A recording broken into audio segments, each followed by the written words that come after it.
Hello everyone. Before we start, make sure to like and subscribe to the channel, and leave a comment with where you're from and what time you're watching. That way, YouTube will keep showing you stories just like this one. Now, let's begin. The badge on my chest read Deputy K. Mitchell, Jefferson County Sheriff's Office, Alabama.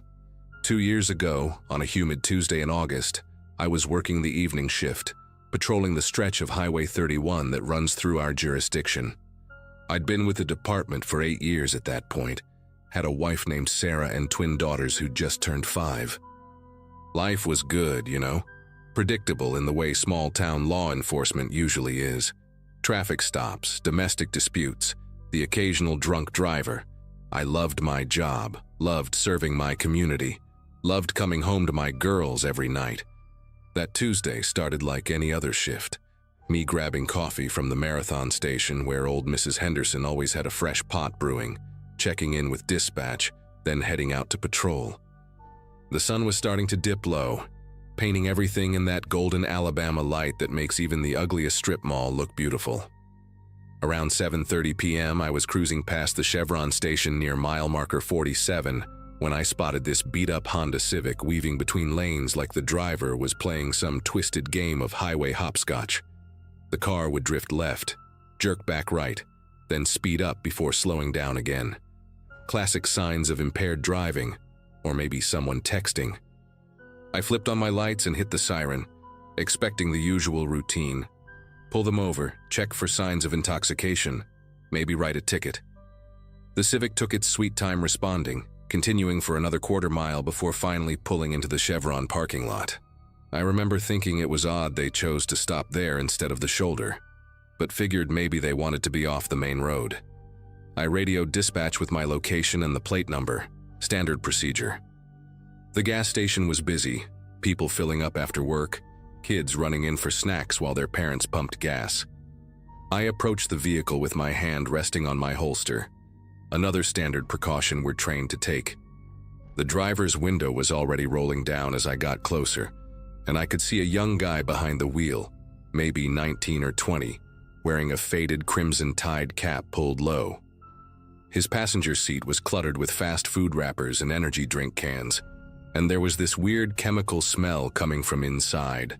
Not weed, not alcohol, something sharper. "License and registration," I said, keeping my voice calm but firm. The kid's hands were gripping the steering wheel so tight his knuckles had gone white, and he kept glancing at his rearview mirror, then at me, then back at the mirror.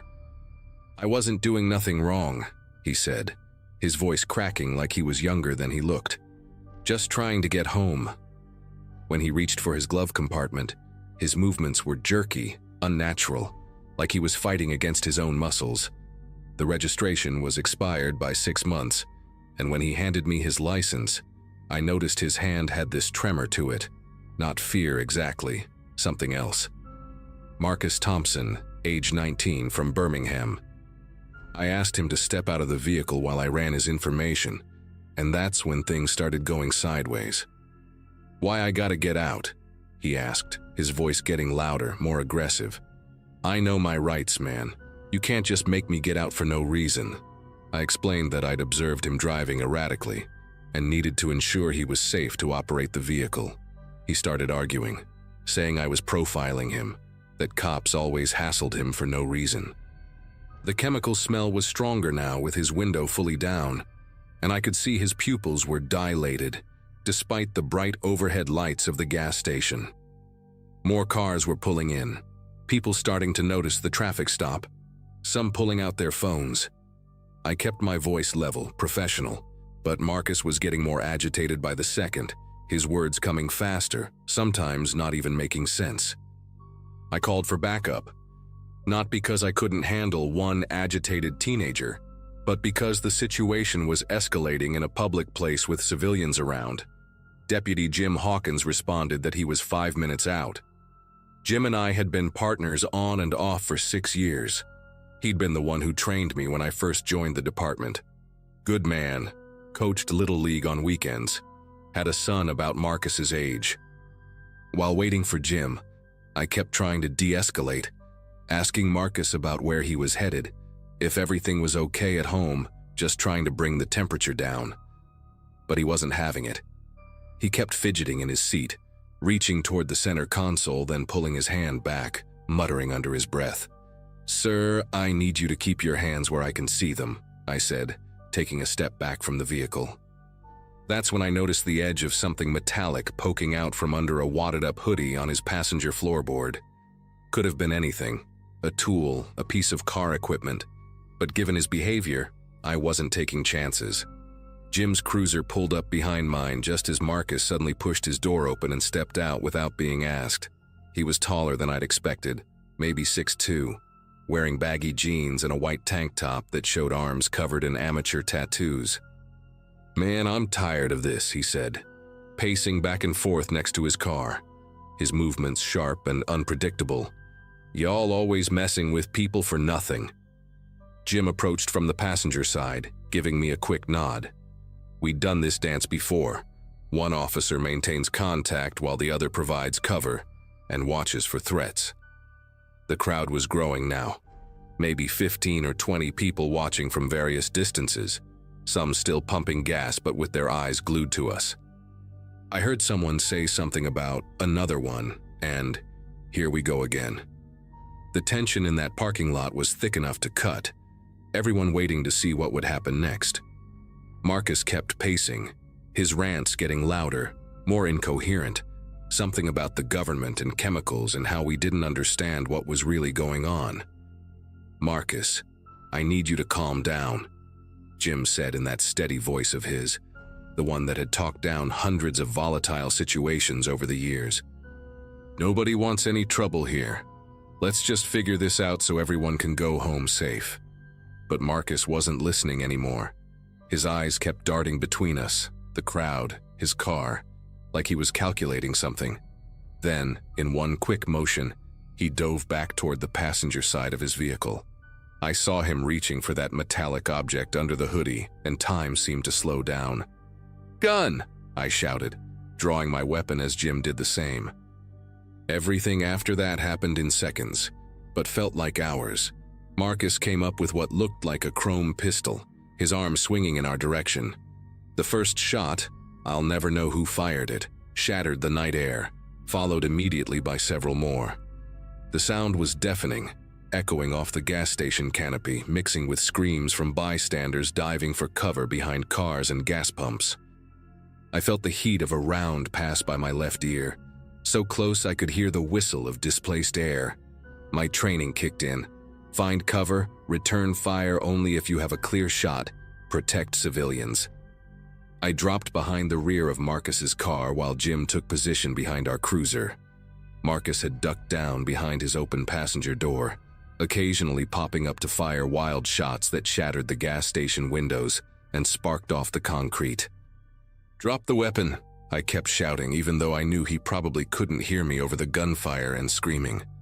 A woman was trapped between two gas pumps, frozen in terror, and I could see a family huddled inside a minivan 20 feet away.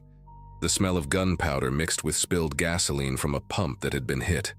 Jim was returning fire in controlled bursts, trying to keep Marcus pinned while minimizing the risk to bystanders. I saw him lean out from behind the cruiser to get a better angle, and that's when it happened. Marcus fired 3 quick shots that caught Jim in the upper chest, just above his vest. Jim went down hard, his weapon clattering across the pavement. I watched my partner, my friend, my mentor crumple to the ground, blood already pooling beneath him. Raw fury mixed with training as I moved to a better position, putting myself between Marcus and the civilians still trapped in the vicinity. "Officer down!" I screamed into my radio, barely able to hear the dispatcher's response over the chaos. More sirens were approaching, but they seemed so far away. Marcus had gone quiet, no more wild shots, and I couldn't see him from my position. Every second stretched like an eternity as I tried to process what was happening. Jim wasn't moving, civilians were still in danger, and I had no idea if Marcus was reloading, repositioning, or planning something worse. The chemical smell from his car was even stronger now, making my eyes water. I risked a quick glance around the bumper and saw him crawling toward the front of his vehicle, the gun still in his hand. That's when I made the hardest decision of my career. With Jim down and civilians at risk, I couldn't wait for backup. I came up firing, putting 3-round center mass as Marcus tried to raise his weapon again. He dropped instantly, the chrome pistol skittering across the oil-stained concrete. The sudden silence was almost worse than the gunfire. Just the hum of the gas station lights, distant sirens, and my own ragged breathing. I kept my weapon trained on Marcus as I moved toward Jim, kicking the suspect's gun away from his motionless form. Jim's eyes were open but unfocused, blood soaking through his uniform shirt. I pressed my hands against the wounds, screaming for someone to help, to call an ambulance, even though I knew units were already racing our way. A woman in scrubs, a nurse who'd been filling up her car, ran over despite the danger, dropping to her knees beside me to help with first aid. But I could see it in her eyes, the same thing I was seeing. Jim was gone. My partner of 6 years, the man who'd taught me everything about being a good cop, who'd been planning his son's high school graduation party just last week, was gone. The next few hours were a blur of flashing lights, crime scene tape, and questions from what seemed like every law enforcement agency in the state.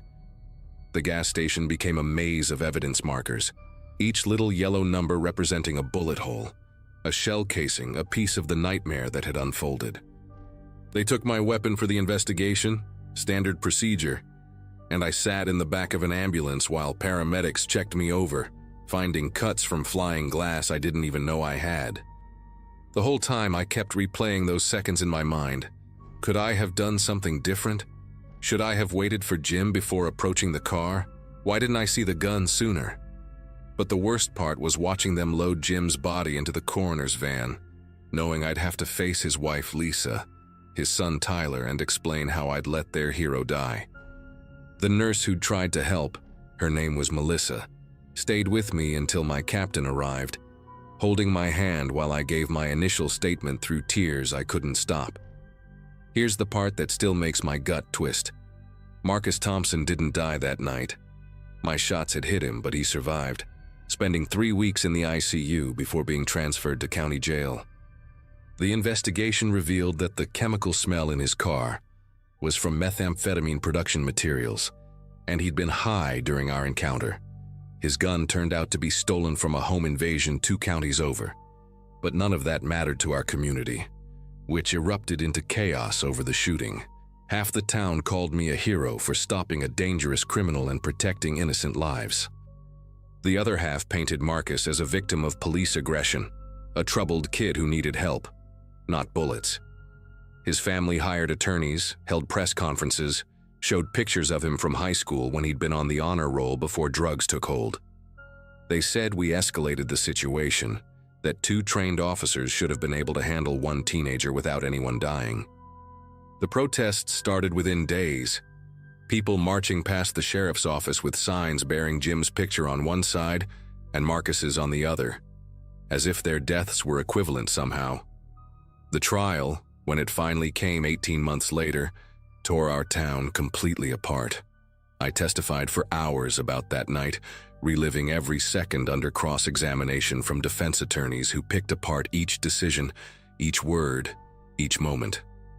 Marcus, now clean and looking nothing like the wild-eyed kid from that night, sat quietly in his wheelchair. My shots had damaged his spine, leaving him partially paralyzed. He was convicted of first-degree murder for Jim's death, attempted murder for shooting at me, and various drug charges, life without parole. His mother wailed in the courtroom while Jim's widow sat stone-faced, Tyler beside her wearing his father's badge on a chain around his neck. The protests continued even after the verdict, people choosing sides like it was a football game, instead of a tragedy that destroyed multiple families.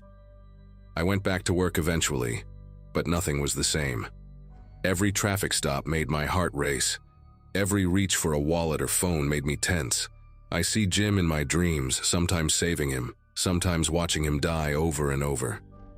Marcus's family filed a civil suit that's still pending, claiming excessive force, seeking millions the county doesn't have. The gas station where it happened closed down 6 months later, Nobody wanted to fill up where blood had been spilled. I drive past that empty lot every day on patrol, a concrete reminder of how 30 seconds of violence can echo through a community forever. Sarah says I'm different now, quieter, and she's right. Some nights I stand in my daughter's doorway, watching them sleep, thinking about Tyler Hawkins, who will never see his dad again, about Marcus Thompson's little sister who visits him in prison, about how many lives can shatter in the time it takes to empty a magazine.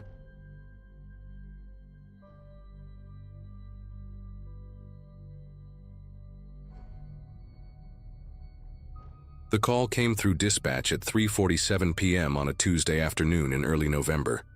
I'd been a patrol officer in Buffalo for nearly 20 years, and welfare checks were routine, usually concerned neighbors worried about elderly folks who hadn't collected their mail in a few days. The address was on Elmwood Avenue, one of those quiet suburban streets where people still left their porch lights on for trick-or-treaters and knew each other's dogs by name. I remember thinking it would be a quick check, maybe find someone who'd fallen and couldn't reach the phone, get them some help, and be back on patrol within the hour. God, how wrong I was about that. When I pulled up to 1847 Elmwood, nothing looked unusual from the outside. It was a 2-story colonial pale yellow siding with forest green shutters, the kind of house that blended seamlessly into the neighborhood. The lawn was neat, leaves raked into tidy piles along the sidewalk. A man in his early 30s answered the door before I even had a chance to knock. He must have been watching through the window. He introduced himself as Nathan Holloway, wearing a cable-knit sweater and khakis, looking like he'd just stepped out of a J. Crew catalog. His smile was warm, practiced, the kind you see on real estate agents. He invited me in immediately, which should have been my first real warning sign. Most people are nervous when cops show up, even for welfare checks. Not Nathan. The interior was immaculate, almost sterile in its cleanliness. The air smelled heavily of pine sol and something else underneath, a metallic scent I couldn't quite place. Nathan explained that his elderly uncle Walter lived with him in the basement apartment. The neighbor who'd called was worried because Walter usually walked his beagle every morning at 7 a.m. sharp, but no one had seen him for almost 2 weeks. Nathan laughed, running his hand through his perfectly styled brown hair, and said Uncle Walter had been feeling under the weather lately. Nothing serious, just keeping to himself. He offered to take me downstairs to check on him, leading the way through the kitchen to a door beside the pantry. That's when I saw the padlock. It wasn't a small lock either, one of those heavy-duty master locks you'd use on a storage unit. The hasp was new, the screw holes in the wood still showing fresh splinters. Nathan must have noticed me staring because he immediately launched into an explanation. Uncle Walter had dementia, he said, and had started wandering at night. The lock was for his own safety, to keep him from falling down the stairs. He fumbled with his keys, making a show of looking for the right one, all while maintaining that salesman's smile. The basement door was solid oak, no window, and I noticed scratch marks near the handle, deep gouges in the wood that looked deliberately made. Nathan was still talking, something about doctor's orders and family decisions, but I'd already made up my mind. I stepped back and told him I'd need to verify his uncle's welfare directly, that it was standard procedure. His smile never wavered, but I saw his jaw tighten just for a second. I excused myself and walked back to my patrol car, keeping my movements casual. Nathan followed me to the front door, still chatting about his uncle's medical history, medications, how hard it was to care for aging relatives. I nodded along while keying my radio. Unit 23 requesting backup at 1847 Elmwood for a welfare check. Non-emergency, but I need a second officer on scene. Dispatch confirmed, estimating 5 minutes for the nearest unit. I told Nathan I'd wait outside for my partner, department policy for welfare checks involving locked areas. He didn't argue, just maintained that pleasant expression and closed the door. Through the living room window, I watched him pace back and forth, pulling out his phone and typing furiously. The curtains twitched in what I assumed was the basement window, a small ground-level rectangle covered with newspaper from the inside. Officer Mike Chen arrived in 4 minutes, parking behind my cruiser. I'd worked with Mike before. He was young, but had good instincts. I briefed him quickly. Elderly man hadn't been seen in 2 weeks. Nephew acting cooperative but suspicious. Basement door padlocked from the outside. Mike's eyebrows went up at that last detail. We approached the house together, and this time Nathan took longer to answer. When he did, his sweater was slightly askew, and there was a sheen of sweat on his forehead despite the cool November air. He protested when I told him we needed immediate access to the basement, citing privacy rights and threatening to call his lawyer. I explained that given the circumstances, the unusual lock, the length of time since anyone had seen Walter, the welfare check request, we had reasonable cause for concern. Nathan's facade finally cracked. His voice went cold, flat, nothing like the cheerful homeowner who'd greeted me 20 minutes earlier. "You need a warrant," he said, trying to close the door. Mike stepped forward, keeping it open with his boot. I made the call then. Exigent circumstances, possible elder abuse or endangerment. I told Nathan we were coming in, and he could either unlock that basement door or we'd cut the lock. For a moment, nobody moved. Nathan's eyes darted between us, calculating. Then he shrugged, reached into his pocket, and pulled out a ring of keys. But instead of moving toward the basement door, he dropped them on the floor and bolted toward the back of the house. Mike went after him while I rushed to the kitchen, grabbing the keys. My hands were steady as I found the right key, a newer one, brass-colored among the older silver ones. The lock clicked open and I pulled the door wide, immediately hit by a wave of stale air and human waste. The smell nearly knocked me backward. I called out, "Walter, Buffalo Police, we're here to help." No response. The wooden stairs creaked under my weight as I descended, one hand on my radio, the other hovering near my service weapon. The basement was dimly lit by a single bulb hanging from the ceiling, casting harsh shadows across concrete walls. At first, I couldn't process what I was seeing. The space had been divided into sections with plastic sheeting, like a makeshift construction zone. Behind the first sheet, I saw him. Not an elderly man, but someone in his 40s, zip-tied to a metal folding chair. His mouth was covered with duct tape, eyes wild and pleading when they met mine. His clothes were soiled, and I could see infected sores on his wrists where the plastic ties had cut into his skin. This wasn't Walter. This was someone else entirely. I rushed forward, telling him he was safe now, that help was coming, while calling for ambulance and additional units on my radio. The man was trying to speak through the tape, making urgent muffled sounds and jerking his head toward the back of the basement. That's when I heard Mike shout from upstairs, followed by a crash. I had to make a choice: help the victim or back up my partner. The man in the chair was frantically shaking his head, eyes wide with terror, looking past me. I turned just as Nathan came charging down the stairs, wielding what looked like a crowbar. He must have circled back through another entrance. The metal bar caught the overhead light as he swung it toward my head. I ducked, feeling the air whoosh past my ear, and the crowbar smashed into the concrete wall with a clang that reverberated through the basement. Nathan's face was completely transformed. Gone was any pretense of the friendly nephew. His features were contorted with rage, spittle flying as he screamed incoherently about how I'd ruined everything, how I didn't understand what I'd done. I drew my weapon, ordering him to drop the crowbar, but he was beyond reason.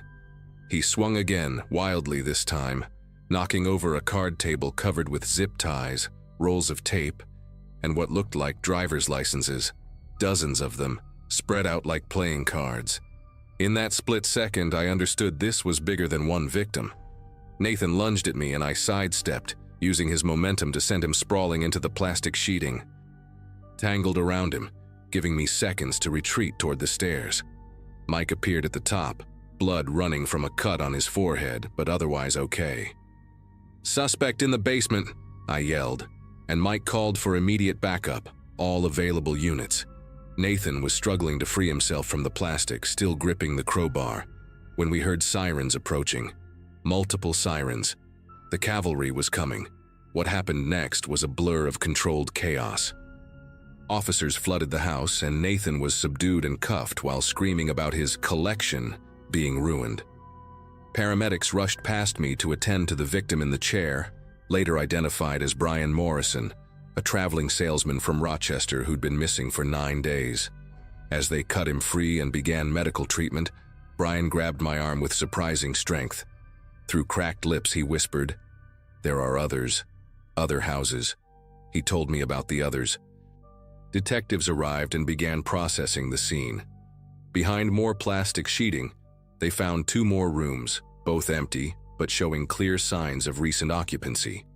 More chairs with zip tie restraints, buckets in corners, scratch marks on the walls. The table of driver's licenses contained 43 IDs from across New York State, some dating back 3 years. The investigation that followed shook Buffalo to its core. Nathan Holloway wasn't working alone, and he didn't own just one house. He was part of what the FBI later called a captivity ring, a group of 5 men who purchased properties in quiet neighborhoods specifically to hold victims. They'd grab traveling salespeople, delivery drivers, anyone who wouldn't be immediately missed. Some they held for ransom from families, others for darker purposes we're still uncovering. The Uncle Walter story was Nathan's go-to cover for any concerned neighbors. There never was an Uncle Walter. Over the next 72 hours, raids were conducted on 4 other properties in the Buffalo-Niagara region. We found 7 more victims alive, and evidence of at least 12 others who hadn't been as fortunate.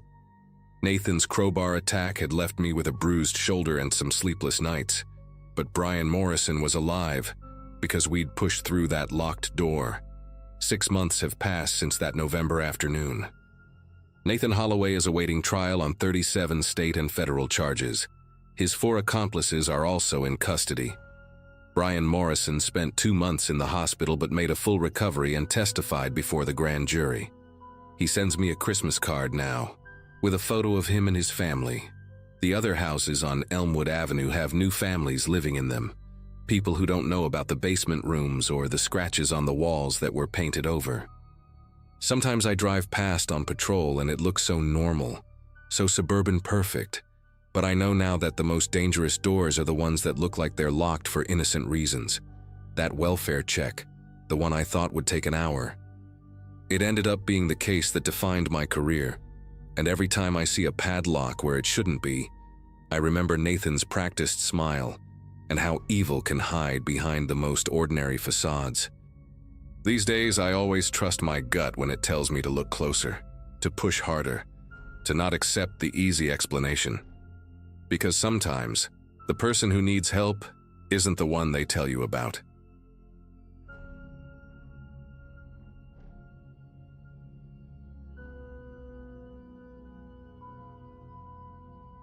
The summer of 2017 was supposed to be different.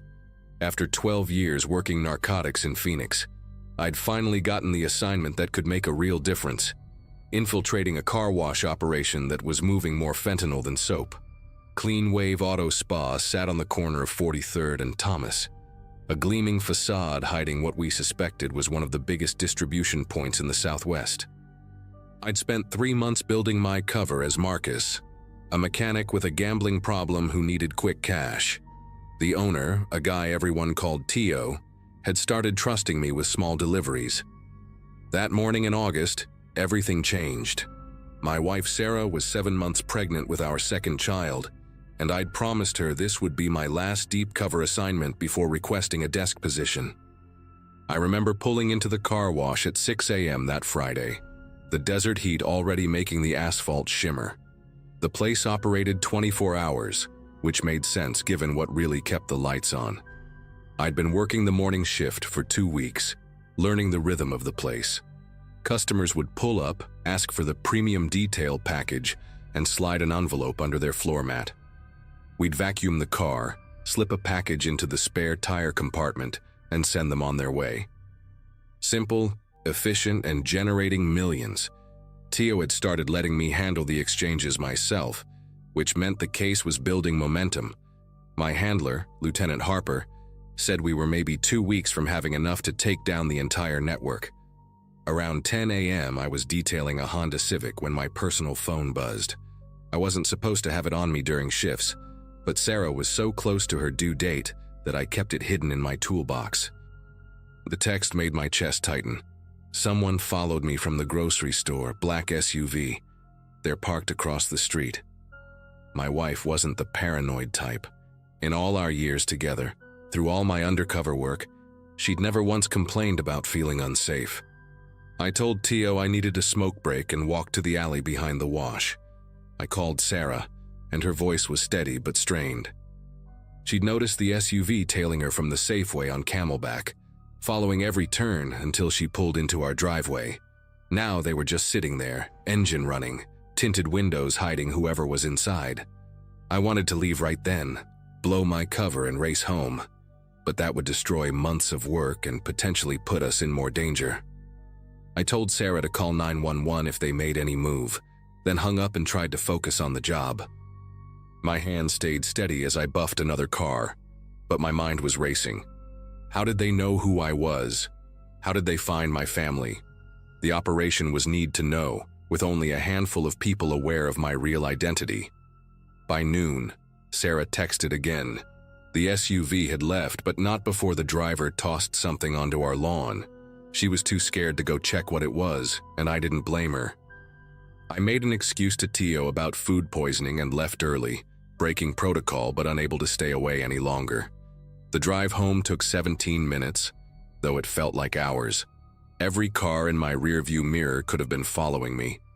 When I pulled into our subdivision, the normalcy of it all felt surreal. Kids riding bikes, sprinklers running, Mr. Henderson washing his truck next door. Sarah met me at the door, her face pale against her dark hair. She pointed to the lawn where a white envelope lay weighted down by a rock. I grabbed it, ushering her inside first. The paper inside was simple printer stock, but the message hit like a sledgehammer. Emma attends Sunrise Elementary. Mrs. Garcia's second-grade class, purple backpack with unicorns. Stops at the monkey bars every recess. They knew my daughter. They knew her routine. They knew details only someone watching her would know. At the bottom, typed in smaller font, "Family men should find safer work." Sarah saw my face change as I read it and snatched the paper from me. I watched her process the words, her hand moving protectively to her belly. Emma was at school right now, probably practicing multiplication tables or reading about butterflies, completely unaware that someone had been watching her. I called Harper immediately, not caring who might be monitoring the call. He answered on the second ring, and I could hear the tension in his voice when I explained the situation. "Get your family and come to the station now," he said. "Don't pack, don't stop anywhere, just come." I was already moving, grabbing my service weapon from the safe while Sarah called the school to say we were picking Emma up early. Harper met us in the secured parking garage, his usual composure cracked. He looked older than his 50 years, gray stubble on his jaw like he'd been up all night. "We've got a problem," he said, leading us to a conference room away from the main floor. Captain Rivera was already there, along with 2 suits I didn't recognize. Internal affairs. They laid it out quick and brutal. Someone inside the department had compromised not just my cover, but 2 other ongoing operations. Phone records showed calls from our secure line to a burner phone traced to a cousin of one of Tio's lieutenants. They wouldn't say who they suspected, but the way Harper kept avoiding my eyes told me enough. Someone I trusted, someone who knew about Sarah's pregnancy and Emma's school, had sold us out for what? Money, protection? It didn't matter now. Captain Rivera pulled me off the case immediately. 3 months of work, dozens of recorded transactions, enough evidence to put away major players, all worthless now. They couldn't risk my safety or my family's, and they couldn't trust that any arrest wouldn't be tipped off in advance. The internal affairs detectives asked me questions for 2 hours, going through every interaction, every person who had access to my files. Did I notice anything unusual? Had anyone asked about my family recently? The questions felt like accusations, like maybe I was the leak. Sarah sat beside me, Emma coloring quietly in her lap, both of them in a secure room while strangers decided our fate. They offered us witness protection, temporary relocation, A whole new life because someone in a badge had decided our current one was worth less than whatever they'd been paid. We spent that night in a department safe house, a beige apartment that smelled like old carpet and disappointment. Emma didn't understand why we couldn't go home, why she couldn't get her stuffed elephant from her room. Sarah tried to explain it like an adventure, but kids are smart. Emma knew something was wrong. I sat by the window, watching the parking lot, my service weapon on the table beside me. Every headlight made me tense. Harper called around midnight to say they'd executed emergency warrants on the car wash, trying to salvage something from the operation. They found empty storage areas, cleaned out. Tio and his crew had vanished. The leak had given them plenty of warning. Months of work, the risk to my family, all for nothing.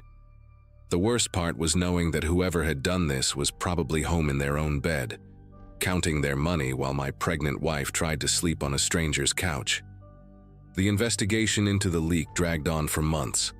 Internal Affairs interviewed everyone with access to the operation files, polygraphed half the department, pulled phone records going back years. They found suspicious deposits in 2 accounts, both offshore, but couldn't definitively link them to anyone. The union lawyers got involved, protecting members from witch hunts. Office politics and bureaucracy strangled any real progress. Meanwhile, we lived in limbo. I got transferred to property crimes, a desk job where the most dangerous thing was a paper cut. Sarah had the baby, our son Michael, in a hospital across town where I had to show my badge just to be in the delivery room. Emma started at a new school under strict pickup protocols with panic buttons for her teachers. We moved to a different neighborhood, told neighbors we'd relocated for my new job with an insurance company. 2 years passed before I learned the truth, and it came from the last place I expected. Harper had retired quietly, medical reasons they said, though he looked healthy enough when I saw him at the grocery store. He avoided me at first, pretending to study the produce, but guilt has a way of breaking people down. He found me in the cereal aisle, Emma comparing boxes while Michael dozed in the cart. "I need to tell you something," he said, his voice barely above a whisper. "About what happened with the car wash operation." I felt Sarah tense beside me, her protective instincts flaring. Harper looked broken, smaller than I remembered. He told us about his daughter, how she'd gotten mixed up with pills in college, how the debt had spiraled to the wrong people. They'd threatened her, had pictures of her at her apartment, knew her class schedule. Sound familiar? He swore he only gave them information about shipment interdictions at first, helping them avoid certain routes, but they kept pushing, wanting more, until that day they demanded details about active undercover operations. He said he fought it, tried to find another way, but they showed him a video of his daughter at a coffee shop, unaware someone was sitting 3 feet away with a gun in their jacket. So he gave them my name. "Just mine," he insisted, like that made it better. He didn't know they'd go after my family, didn't think they'd care about a pregnant woman and a 7-year-old. The words tumbled out while shoppers pushed their carts around us, oblivious to the confession happening between the Cheerios and cornflakes. I wanted to hit him, to scream, to drag him to the station right then. But Emma was watching, already too aware of how quickly the world could turn dangerous. Sarah's hand found mine, squeezing hard enough to ground me. Harper said he'd tried to come forward after, but his daughter, they still had leverage. Even now, retired and supposedly safe, he checked on her every day, wondering when the debt would truly be paid. I reported the conversation, of course, filed it properly, gave my statement to the new Internal Affairs team. They thanked me for the information, said they'd look into it, but Harper had been smart. No recordings, no witnesses besides my family, no physical evidence after 2 years. His word against mine, and he was already beyond their reach. The union would protect his pension, his reputation. His daughter was safe now, graduated and working in Seattle, far from Phoenix's reach. Last I heard, the car wash had been demolished, a boutique fitness studio taking its place. Tio's organization had scattered, reformed under new leadership, the fentanyl still flowing through different channels. The system had protected itself, as it always does.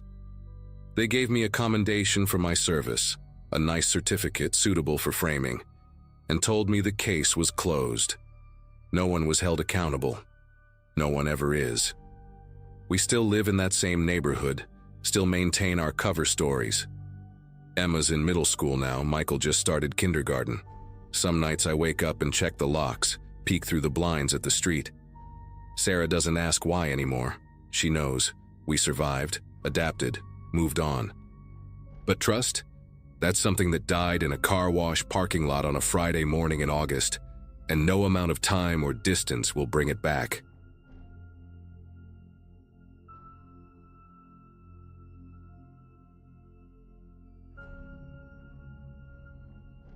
Working dispatch for Cedar Falls Sheriff's Department wasn't exactly my dream job, but it paid the bills while I finished my criminal justice degree.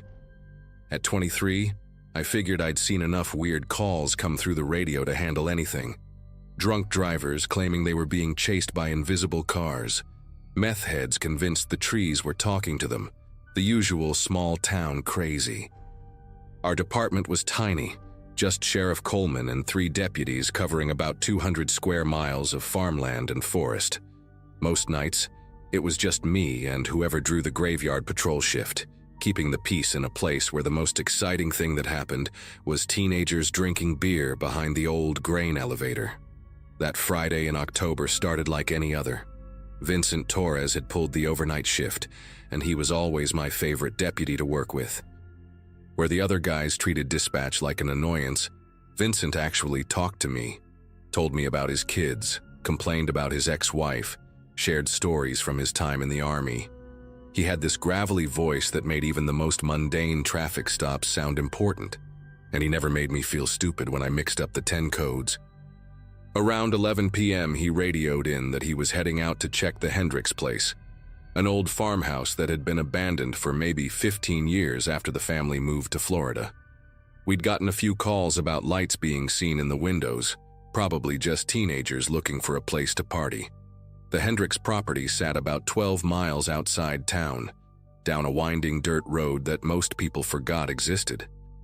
The house itself was a 2-story Victorian that had been beautiful once, back when old man Hendricks grew corn and raised cattle. But years of neglect had turned it into something that looked like it belonged in a horror movie. Peeling paint, broken shutters hanging at odd angles, and a front porch that sagged like a frown.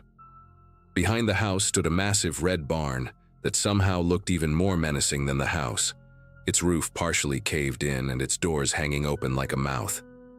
Vincent always joked that the place gave him the creeps, but he took his job seriously and never complained about having to patrol the more remote areas.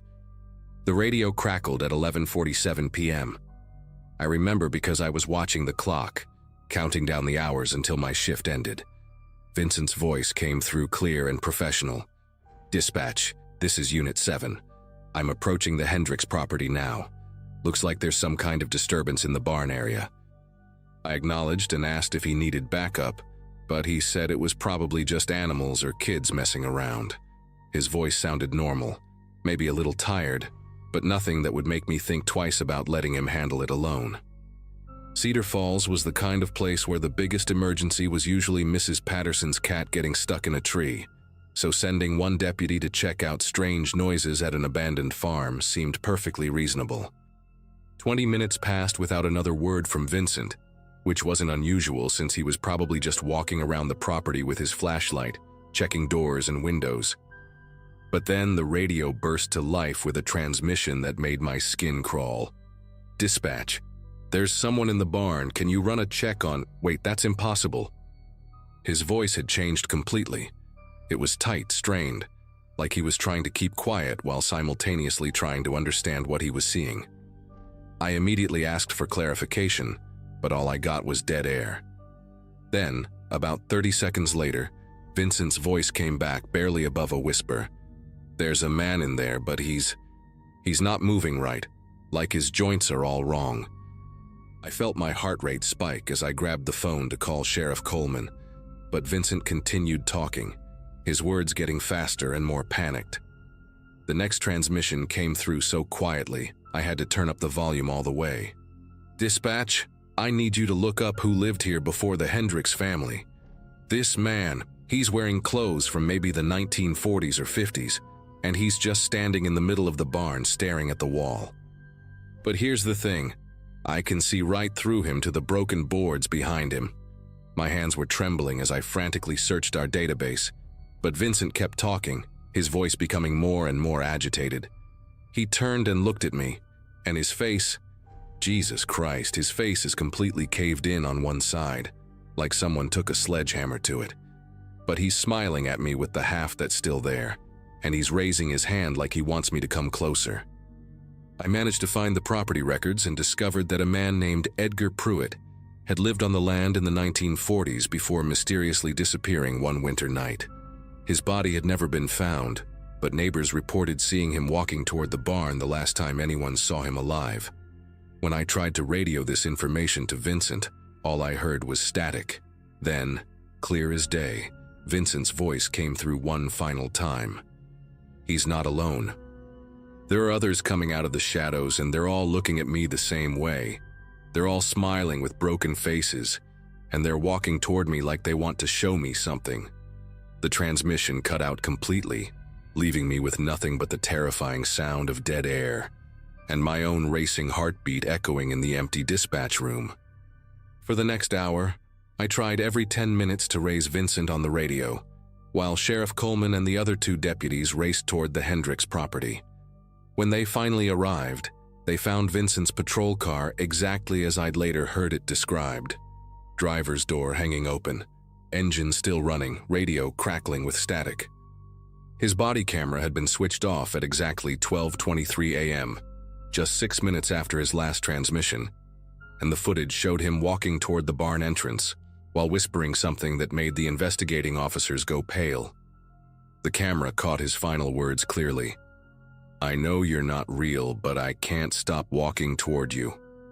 Then the screen went black, and Vincent Torres was never seen again, leaving behind only questions that nobody in Cedar Falls wanted to answer. The state police came in to investigate, bringing dogs and search teams that combed every inch of that property for 3 days straight. They found Vincent's service weapon about 20 feet inside the barn, along with his badge and radio, all arranged in a perfect circle in the dirt, as if someone had carefully placed them there. But what really made everyone uneasy was the footprints they discovered. Vincent's boots led into the barn, but then just stopped in the middle of the floor, like he'd simply vanished into thin air. Around those final prints, the investigators found dozens of other footprints, some so old they looked like they'd been pressed into the earth decades ago. The forensics team took photos and measurements, but when they tried to match the prints to missing persons cases, they found connections to disappearances going back to the 1940s, all people who had been last seen near the Hendricks property. Sheriff Coleman tried to keep the details quiet, but word spread through town anyway, the way gossip always does in small places. People started sharing stories about the Hendricks farm that went back generations, workers who'd gone missing during harvest season, drifters who'd asked for shelter and were never seen again, even kids who dared each other to spend the night there and had come back changed if they came back at all. The older residents remembered Edgar Pruitt's disappearance and whispered about others who'd vanished near that barn over the years. Mrs.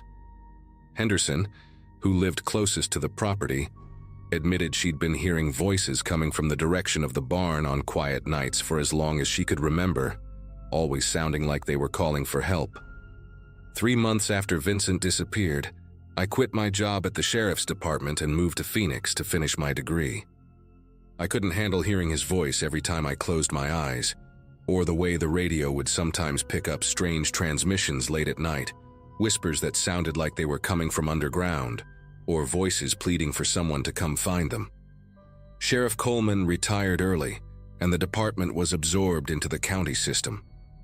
They sealed off the dirt road leading to the Hendricks property and posted no trespassing signs. But that didn't stop the occasional report of lights moving through the barn at night or the sound of multiple patrol car engines idling in the distance. The last I heard, they'd finally torn down the barn after a group of paranormal investigators went missing there in 2019. But even now, 5 years later, People still claim to see Vincent's patrol car parked along rural roads late at night, driver's door open, radio crackling with desperate calls for help that never get answered. I moved to a city where I don't have to think about abandoned farmhouses or missing deputies, but sometimes I still wake up in the middle of the night, swearing I can hear Vincent's voice coming through a radio that isn't there, warning me about the man with the broken face who's still waiting in that barn, still smiling, still calling for people to come closer so he won't have to be alone anymore.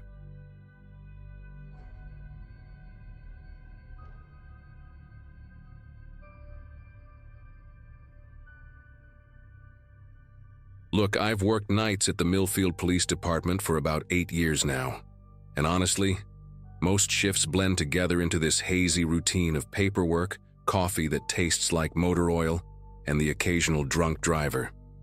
May 2022 was no different, or so I thought. I'm Officer Patricia Webb, been on the force since I graduated from the academy, and back then I was pulling these graveyard shifts because they paid a little extra, and I needed every penny to help my mom with her medical bills. The precinct in our town isn't exactly bustling. We're talking about a place where everyone knows everyone, where the biggest crime spree might be teenagers toilet papering the high school. Most nights, I'd sit there reading case files or catching up on reports, waiting for my shift to end at 6 a.m. The building itself is this old brick structure from the 1960s, with fluorescent lights that buzz constantly and heating that never quite works right, leaving you either sweating or shivering depending on the season. It was around 2:30 a.m. on a Wednesday when Officer Martinez from Highway Patrol called ahead about bringing someone in. He sounded tired the way we all do during those dead hours when your body wants to sleep, but you're forcing yourself to stay alert. Got a woman here, Patricia. Found her walking along Route 45 about 3 miles out. She's intoxicated, incoherent, and keeps asking for a female officer. I remember thinking it was probably just another DUI case, maybe someone whose car broke down after a night of drinking, or a domestic situation where she needed to get away from home. Martinez had dealt with plenty of those over the years, and so had I. The woman would probably sleep it off in the holding cell, call someone in the morning, and that would be that. I prepared the usual paperwork, checked that the cell was clean, and put on a fresh pot of coffee. Our precinct has this policy about female detainees. Whenever possible, a female officer handles the intake and questioning, especially if the person requests it. When Martinez walked her through the front door, I knew immediately that this wasn't going to be a routine case. The woman looked to be in her mid-40s, with shoulder-length auburn hair that was disheveled and damp with sweat, despite the cool night air. She wore a floral print dress that looked expensive, but was wrinkled and stained, like she'd been wearing it for days. Her makeup was smeared, creating dark streaks down her cheeks, but what struck me most were her eyes. They were this pale green color, almost translucent, and they darted around the room as if she was seeing things that weren't there. She kept wrapping her arms around herself, rocking slightly back and forth and making these soft, whimpering sounds that reminded me of a wounded animal. Martinez handed me her purse, a designer bag that contained no ID, just some cash, breath mints, and a set of car keys with no keychain. Says her name is Jennifer, but that's all I could get out of her, he whispered to me. She keeps asking to talk to a woman, keeps saying she needs to tell someone something important. The woman, Jennifer, wouldn't stop crying as I led her to the interview room. It wasn't the loud, dramatic sobbing you might expect from someone drunk and distressed. Instead, it was this constant, quiet weeping that seemed to come from somewhere deep inside her, like she was mourning something profound. She sat in the metal chair across from me, her whole body trembling, and for the first 10 minutes she just stared at the table between us. The interview room is small and windowless, with beige walls and that same buzzing fluorescent light that makes everyone look sickly. I offered her water, coffee, even asked if she wanted me to call someone for her, but she just shook her head and continued crying. Then suddenly, as if someone had flipped a switch, the tears stopped. She looked up at me with those strange green eyes, and her entire demeanor changed. Her voice became steady, almost eerily calm, and she said, "Officer, "I need to tell you where to find a body." The way she said it was so matter-of-fact, so casual, that for a moment I thought I'd misheard her. What she said next still gives me chills when I think about it. Jennifer leaned forward slightly, her voice taking on this methodical, almost mechanical quality, like she was reading from a script she'd memorized perfectly. "Take Highway 9 north for exactly 12.7 miles until you reach the old Sinclair gas station, the one that's been abandoned since 2003 with the rusted sign hanging crooked." She paused, tilting her head as if listening to something only she could hear. "Turn left onto the dirt road directly across from the station. Drive exactly 800 feet until you see a dead oak tree with a thick branch that curves down toward the ground like an arthritic finger." The specificity was unsettling. These weren't vague directions someone might give while intoxicated. Every detail was precise, calculated, as if she'd driven that route hundreds of times. Her eyes never left mine as she continued, and I found myself grabbing a pen to write everything down, even though part of me was convinced this was just the rambling of someone who'd had too much to drink. But something about her tone, the absolute certainty in her voice, made me keep writing. "Walk 43 steps northeast from that tree," Jennifer continued, her voice never wavering. "You'll come to a small clearing where the grass grows in a perfect circle. It's greener there than anywhere else around it, like the soil underneath is richer." She closed her eyes for a moment, as if she was visualizing the scene, then opened them and stared directly at me. "The body is buried 4 feet down, wrapped in a blue tarp with yellow rope tied in sailor's knots. The person was wearing a red flannel shirt and dark jeans. There's a silver wedding ring on the left hand, and a small scar above the right eyebrow shaped like a crescent moon." The level of detail was staggering, not just the location, but physical descriptions that seemed impossibly specific.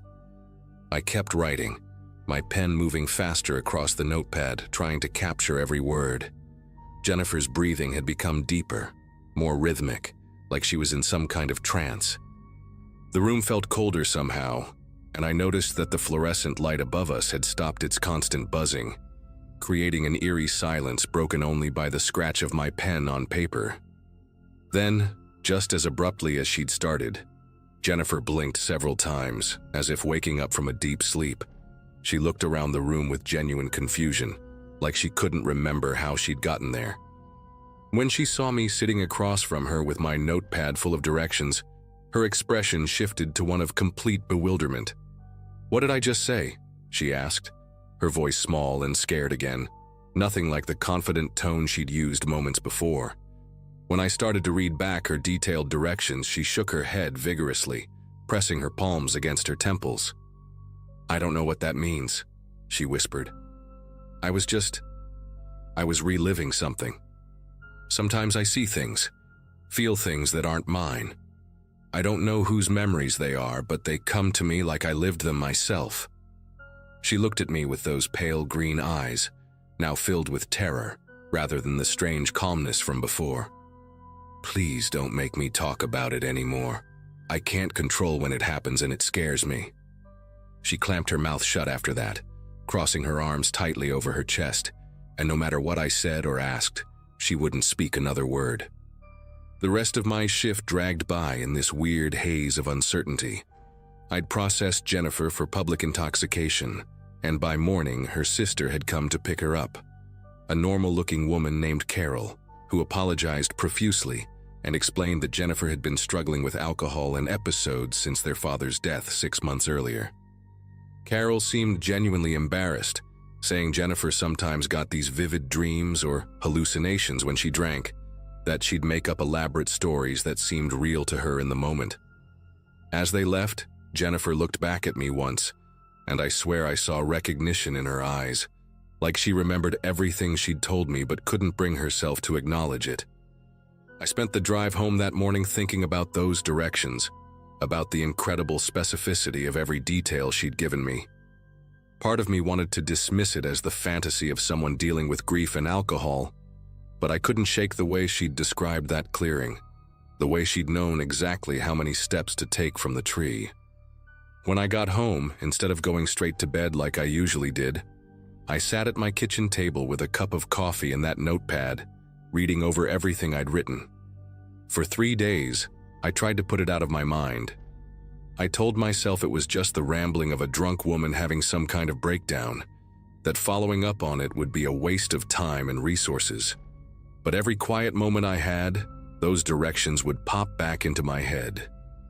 I'd find myself picturing that abandoned gas station, that dead oak tree with its curved branch, that perfect circle of unusually green grass.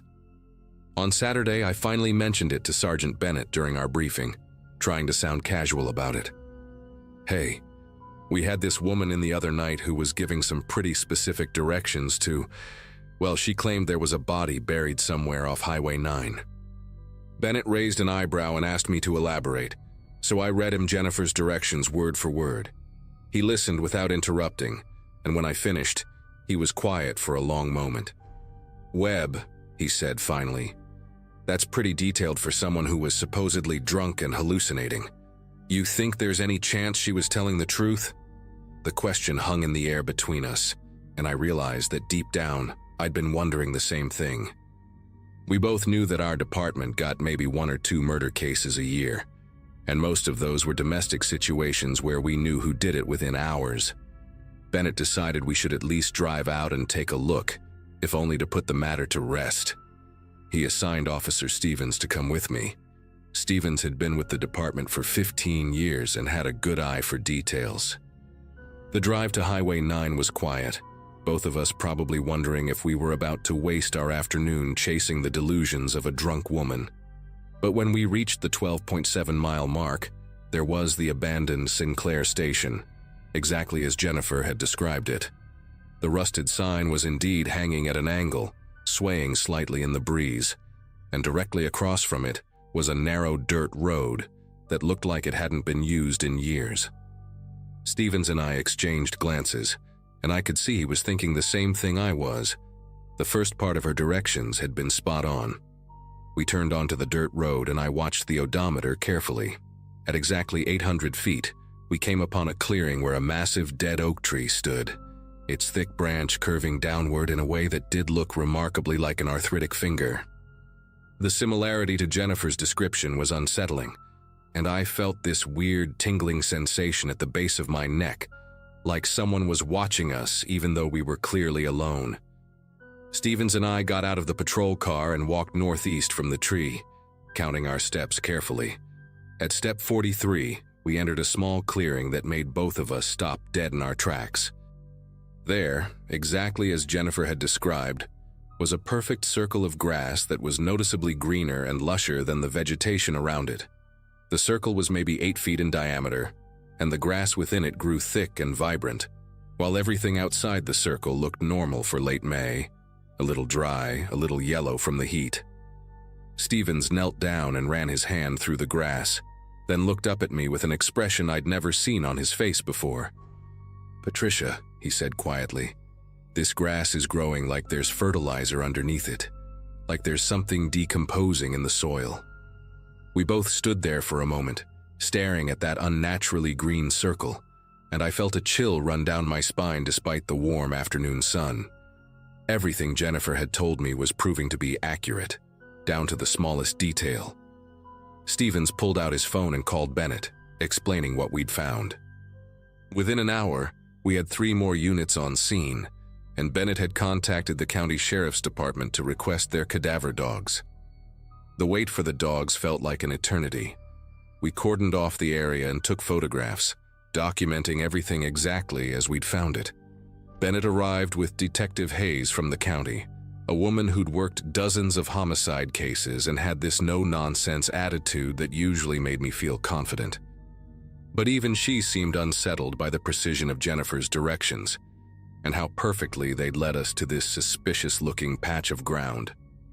In 23 years, Hayes told me while we waited, I've never had someone walk into a police station and provide this level of detail about a potential crime scene. Usually when someone confesses or provides information, there are inconsistencies, gaps, things that don't quite add up. But this, she gestured toward the green circle. This is either the work of someone who was directly involved in whatever happened here, or something I can't explain. The dogs arrived around 4 p.m. Two German shepherds trained specifically for cadaver detection, handled by Officer Miller from the state police. I watched as they worked the area, and within 5 minutes, both dogs were alerting at the exact center of that green circle. Miller looked at us grimly and nodded. "There's definitely human remains down there," he said. "These dogs don't give false positives on something this clear." The excavation began the next morning, and I was there when they found exactly what Jennifer had described. 4 feet down, wrapped in a blue tarp secured with yellow rope tied in those distinctive sailor's knots she'd mentioned. Inside was the body of a man, probably in his 40s, wearing a red flannel shirt and dark jeans. The silver wedding ring was on his left hand, and when the medical examiner carefully examined the skull, there was indeed a small crescent-shaped scar above the right eyebrow. Every single detail Jennifer had provided in that interview room was accurate. The victim was identified as Bradley Foster, a local construction worker who'd been reported missing by his wife 8 months earlier. He'd disappeared after leaving a bar one night, and despite extensive searches, no trace of him had ever been found. The case had gone cold, with no suspects and no leads. Now, suddenly, we had a body and a burial site that someone had described with impossible precision. Detective Hayes interviewed Jennifer's sister, Carol, who confirmed that Jennifer had never met Bradley Foster and had no connection to him or his disappearance. There was no evidence linking her to the crime, no motive, no opportunity. She'd been living 3 states away when Bradley went missing. The case officially remains unsolved to this day. We found Bradley Foster's body based on information provided by a woman who, by all accounts, had no way of knowing where he was buried or how he'd been dressed when he died. Jennifer herself has no memory of providing those directions, and every time investigators tried to question her further, she maintained that she'd simply been reliving something that wasn't her own experience. The medical examiner determined that Bradley had died from blunt force trauma to the head, likely from a hammer or similar tool, but we never found the murder weapon or identified a suspect. Jennifer moved away from the area about a month after the discovery, and as far as I know, she's never had another episode like that one. I've thought about that night thousands of times over the years, trying to make sense of what happened in that interview room. Was Jennifer somehow connected to the murder in a way we never discovered? Did she witness something and suppress the memory until alcohol brought it to the surface? Or was there something else at work? Something beyond my understanding? All I know for certain is that a grieving family got closure they never expected, thanks to information provided by a woman who claimed she was just reliving someone else's memories. I still work nights at the Millfield Police Department, and sometimes during those quiet hours before dawn, I find myself wondering what other secrets are buried in the places we've never thought to look.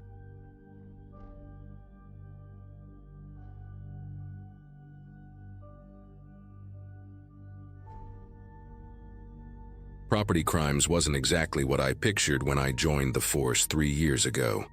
At 26, I thought I'd be chasing down real criminals, not cataloging stolen jewelry from pawn shops and writing reports about bike thefts. But here I was, sitting in the basement evidence room on a Thursday afternoon in September, surrounded by boxes of confiscated items that smelled like cigarettes and desperation. The fluorescent lights buzzed overhead, casting everything in that sickly yellow glow that made even the gold jewelry look tarnished. I'd been assigned to this detail for 8 months, and most days blended together in a haze of serial numbers and property tags.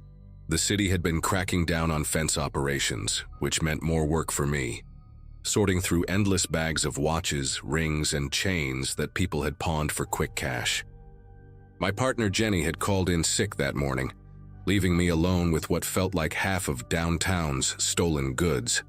The pawn shop raid from the night before had yielded 3 large evidence bags, and I was methodically photographing each piece before entering it into our database. Most of it was the usual stuff: cheap wedding bands, electronics, the kind of things people grab during break-ins. I developed a system over the months: snap the photo, weigh the item, check for any identifying marks, then seal it in its own baggie with a case number. The repetition was mind-numbing, but it paid the bills and kept me busy while I waited for something better to open up. My supervisor, Sergeant Collins, had promised me a transfer to investigations by Christmas if I kept my head down and did good work. So there I was, doing exactly that, when I picked up a delicate silver necklace that would change everything I thought I knew about closed cases. The necklace itself was nothing special, just a thin chain with a small pendant that had initials engraved on it. KM, in cursive script surrounded by tiny flowers.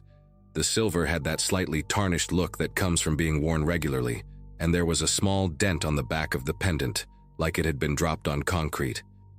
But something about those initials made me pause. KM. I'd seen those letters recently, somewhere in the files I'd been reviewing. The missing persons cases from last year had been part of my training rotation, and I remembered spending hours reading through them, trying to understand how investigations worked. Catherine Monroe. That was it. A 28-year-old teacher who'd vanished on her way home from work one evening in September. The case had gone cold after 3 months, with no leads and no body recovered. I pulled up the digital case file on my computer, my pulse quickening as I scrolled through the details. Catherine Monroe, blonde hair, brown eyes, last seen wearing a silver necklace with her initials. The description was vague, but the timing made sense.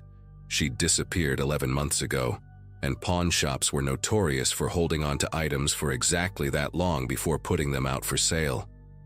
The accompanying photos showed a smiling woman with kind eyes, standing in front of what looked like a classroom bulletin board. She'd been reported missing by her roommate when she didn't come home from her job at Lincoln Elementary.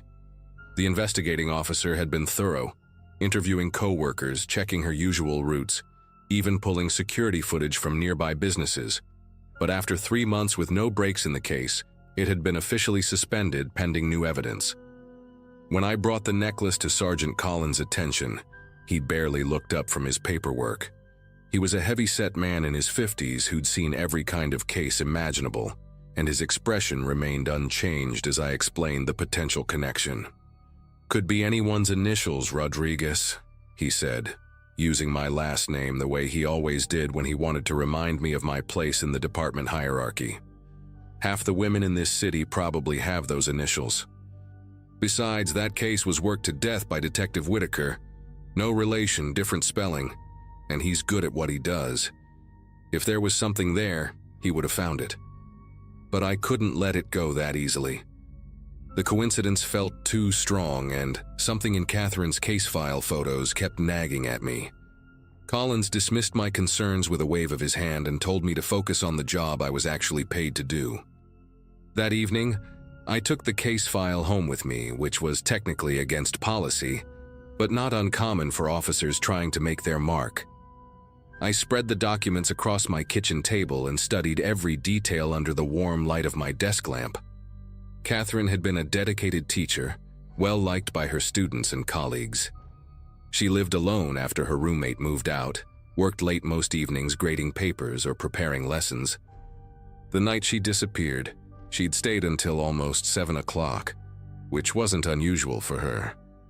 Security cameras caught her leaving the school building, but she vanished somewhere between there and her apartment 6 blocks away. What struck me most was a detail buried in the witness statements. A custodian at the school mentioned seeing Catherine talking to someone in the parking lot, but it was too dark to make out who it was. The breakthrough came when I started cross-referencing the pawn shop records with department personnel files. The shop owner, a nervous man named Pete Kowalski, kept meticulous records of every transaction, including photocopies of IDs and transaction dates. The necklace had been pawned by someone named Michael Torres exactly 10 months ago, just 1 month after Catherine's disappearance. The name didn't ring any bells at first, but when I ran it through our employee database, I found a match that made my stomach clench. Michael Torres had worked in our evidence department for 12 years before taking early retirement 6 months ago. He'd been the one responsible for cataloging evidence from major cases, including missing persons investigations. The timeline was too perfect to ignore. He would have had access to details about Catherine's case, including the description of her necklace, right around the time it allegedly ended up in that pawn shop. I spent the weekend researching everything I could find about Torres.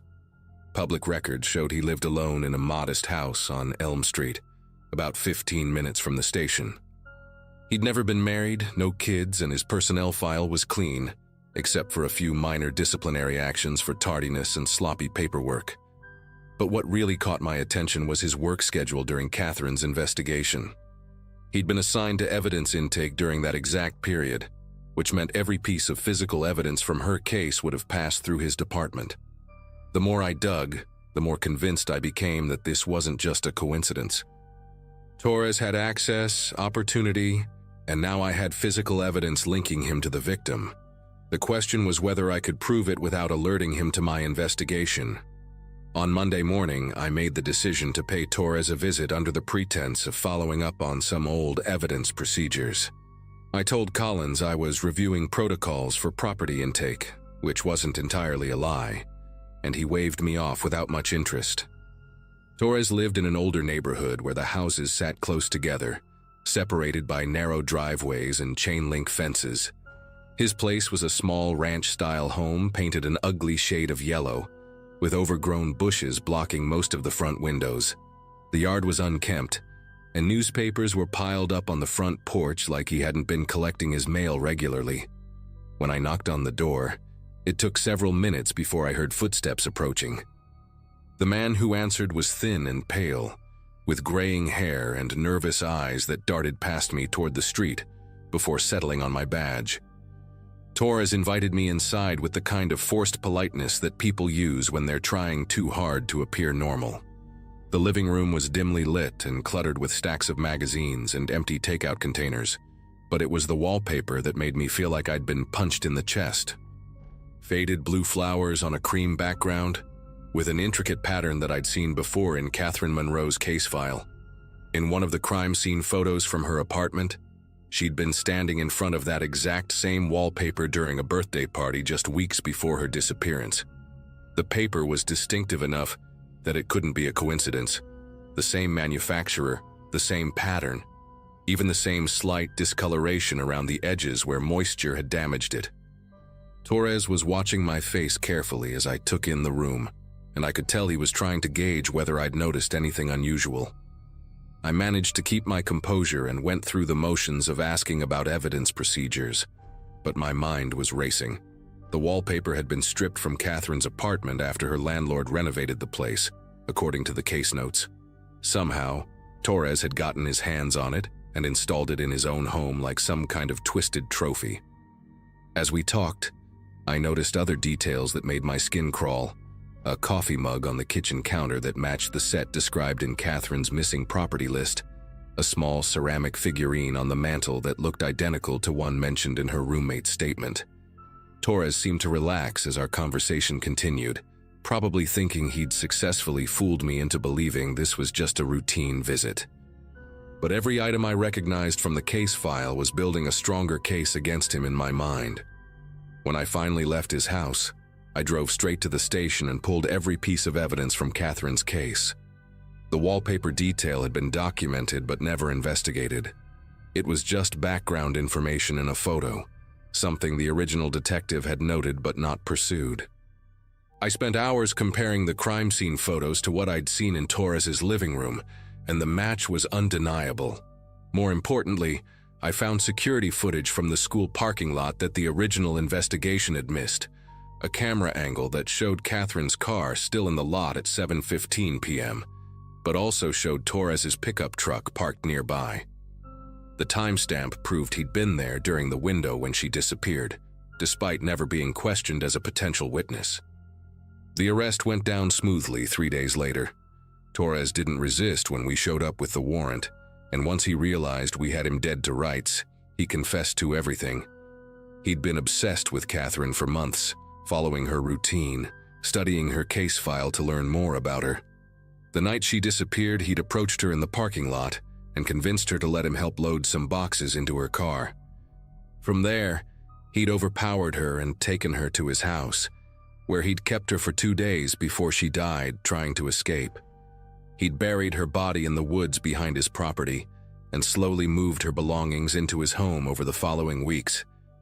The necklace was supposed to be his final trophy, but he'd panicked when he needed money and pawned it without thinking about the paper trail. Catherine's remains were recovered that same week, giving her family the closure they'd been searching for. Torres pled guilty to avoid the death penalty and was sentenced to life without parole. Sometimes I wonder if I would have noticed the connection if I hadn't been working alone that day, or if Jenny had been there to distract me.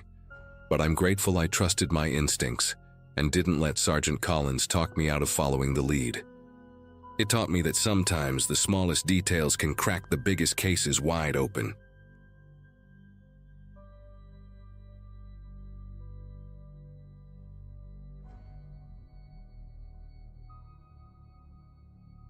You know how some nights just feel different from the moment your shift starts? Like the air itself is holding its breath, waiting for something to go wrong? That's exactly how Thursday night began for me. Officer Nate Callahan here. Been working patrol in rural Missouri for about 8 years now. And let me tell you, I've seen my share of weird calls. But what happened at the old Starlight Motel that night still haunts me.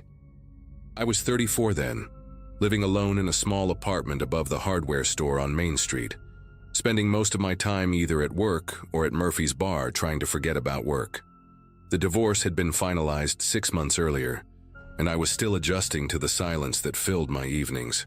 My partner Jake had called in sick that day, so I was riding solo through the back roads where cell towers are scarce and backup is 20 minutes away on a good night.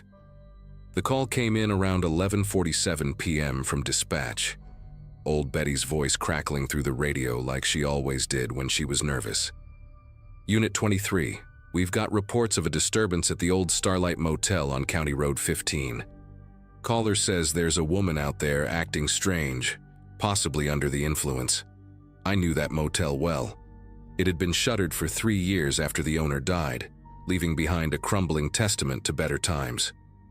The neon sign still flickered occasionally, casting eerie red shadows across the empty parking lot filled with weeds and broken glass.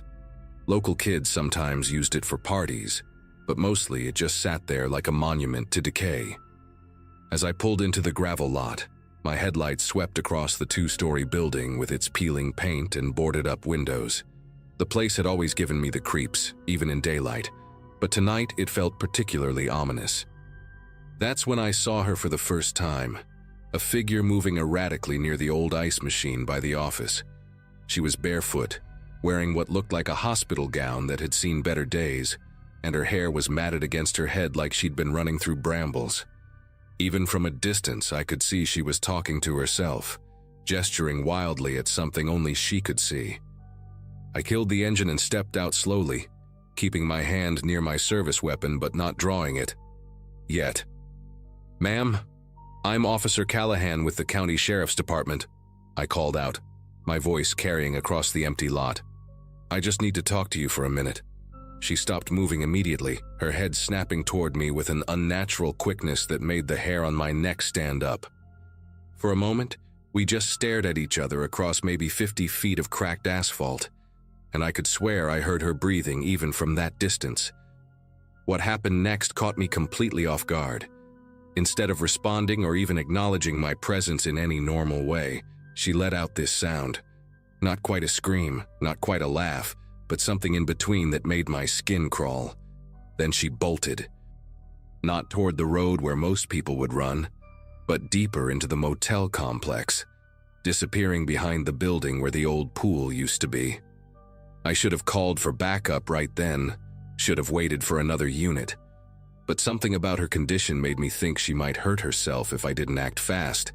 The way she'd been moving, the hospital gown, the bare feet. She was clearly in some kind of medical crisis. I grabbed my flashlight and radio, quickly updating dispatch on the situation as I began pursuit. Unit 23.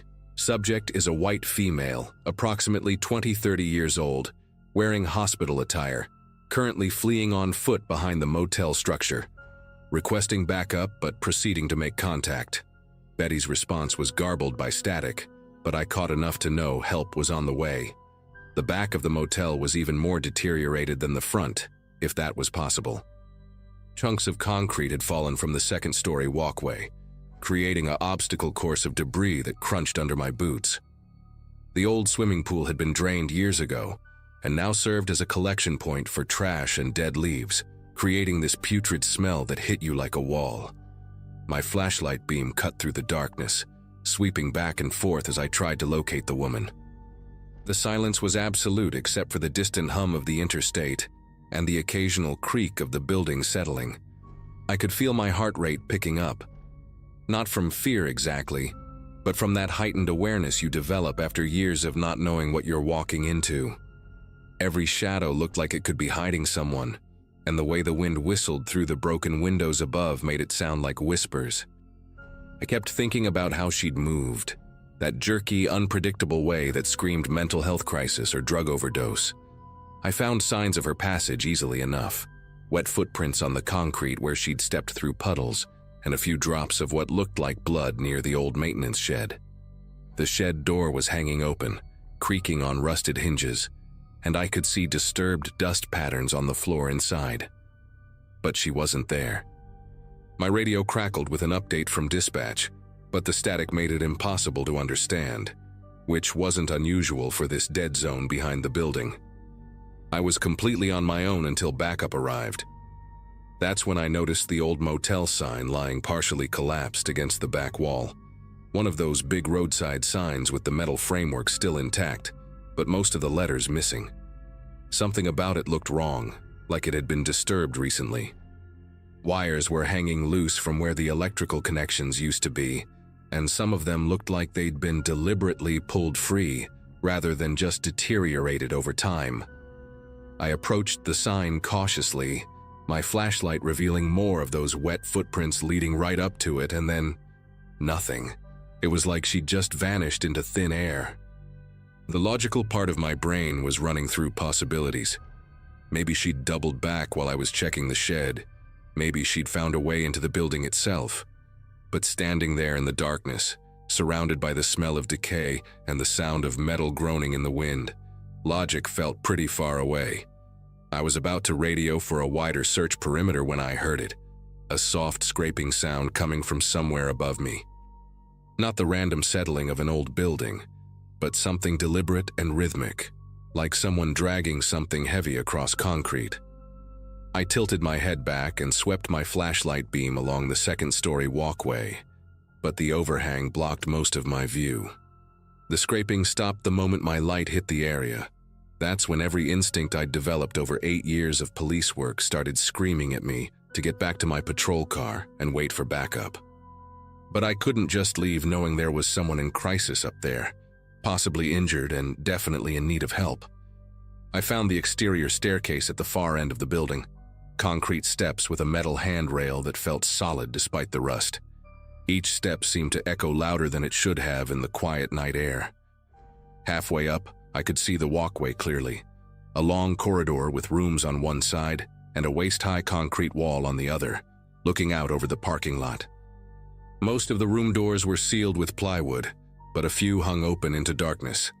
The scraping sound resumed as I reached the top, and this time I could tell it was coming from the far end of the walkway, near what used to be the motel office. I started moving in that direction, my flashlight beam dancing ahead of me, when I realized something that made my chest tighten. The wet footprints I'd been following weren't just from puddles. They were too dark, too thick. They were blood. The blood trail led me down that long walkway, past door after boarded-up door, each one covered in graffiti and peeling paint that looked like scabs in my flashlight beam. I was maybe 20 feet from the end when the scraping stopped completely, leaving only the sound of my own breathing and the distant rumble of a truck on the interstate. My radio was completely dead up here, just static and the occasional burst of incomprehensible chatter. I called out again, louder this time. "Ma'am, I'm here to help you. I can see you're hurt and I want to get you medical attention." The silence that followed was so complete, it felt like the whole world had stopped breathing. Then I heard something that made every muscle in my body tense up. a wet, rhythmic sound like someone chewing, coming from the last room on the left. The door was hanging half off its hinges, revealing nothing but absolute darkness beyond. The blood trail disappeared right into that doorway. I drew my weapon then, keeping it low but ready, and approached the room with every bit of tactical training I could remember. The smell hit me first, a mixture of rust, decay, and something else I couldn't identify, but that made my stomach lurch. As I got closer, I could see that someone had been working on something inside that room. There were fresh tool marks on the door frame, and those electrical wires from the sign were coiled just inside the threshold, like a snake waiting to strike. I announced myself one more time, louder and more authoritative. "Sheriff's Department, I need you to come out with your hands visible." The wet chewing sound stopped immediately, replaced by what sounded like whimpering or maybe sobbing. I clicked on my flashlight's high beam and stepped into the doorway, sweeping the room from left to right. Empty, except for debris, and there, huddled in the far corner behind an overturned dresser, was the woman. But she wasn't alone anymore. What I saw in that room still gives me nightmares, and I've tried to tell myself over the years that trauma can play tricks on your memory, make things seem worse than they were. But I know what I saw. She had wrapped those electrical wires around her own wrists so tightly that her hands were purple and swollen, and she was gnawing on the insulation like it was food, her teeth stained black from the rubber coating. Her hospital gown was torn and covered in her own blood from where she'd apparently been clawing at herself. But her eyes, Christ, her eyes were completely lucid. Not the glazed look of someone on drugs or in a psychotic break, but sharp and aware, and filled with a kind of desperate intelligence that scared me more than anything else. When my light hit her, she looked up at me and smiled with those black-stained teeth, wire still hanging from her mouth. "Officer Callahan," she said in a voice that was perfectly calm and rational, "I've been waiting for you." I had never told her my name. Before I could even process how she knew who I was, she moved with inhuman speed. 1 second she was huddled in the corner. The next she was lunging at me with a length of that electrical wire stretched between her hands like a garrote. I barely had time to get my arm up to block her as she wrapped the wire around my throat, pulling with strength that shouldn't have been possible for someone her size. The wire bit into my neck immediately, cutting off my air supply as we crashed backward into the doorway. My flashlight went flying, spinning across the floor and casting wild shadows that made everything look like a horror movie. I could feel the wire tightening, could taste blood in my mouth as I tried to get my fingers underneath it. She was making this horrible keening sound right in my ear, like a wounded animal, and I could smell the metallic scent of the wire insulation mixed with her own blood. My training kicked in and I managed to hook my foot behind her leg, sending us both crashing to the ground with her on bottom. The fall loosened her grip just enough for me to get a breath and roll away, but she was already scrambling to her feet, still holding that makeshift weapon. In the dim light from my flashlight on the floor, I could see more wires wrapped around her ankles, connecting to something in the corner of the room I hadn't noticed before. It looked like she'd been trying to create some kind of electrical circuit using herself as the conductor. She came at me again, this time swinging the wire like a whip, and I heard it whistle through the air inches from my face. That's when I drew my service weapon and backed toward the doorway, my voice hoarse from the strangulation attempt. "Drop the wire, get on the ground now." But she just kept advancing, that lucid smile never leaving her face, saying my name over and over like it was some kind of prayer or incantation. When she raised the wire above her head for what would have been a killing blow, I had no choice. I fired twice, center mass, exactly like we're trained. She dropped instantly, the wire falling from her hands to coil on the concrete floor like a dead snake. I kicked it away and checked for a pulse, but I knew she was gone. My throat felt like I'd swallowed broken glass, and I could already feel the bruising starting where the wire had cut into my neck. It wasn't until the backup units arrived 20 minutes later that we pieced together what had really happened. Turns out Sarah Martinez, that was her name, had escaped from Fulton State Hospital 3 hours before my call came in. She'd been committed there 6 months earlier after a complete psychological breakdown. but the facility was understaffed and underfunded, and she'd simply walked out during a shift change. The duty nurse who was supposed to be watching her was dealing with another crisis in a different wing. By the time they realized she was missing, she'd already made it 12 miles on foot to that motel. The investigating detective found her medical records the next day: severe paranoid schizophrenia with violent tendencies, compounded by a traumatic brain injury from a car accident 2 years prior.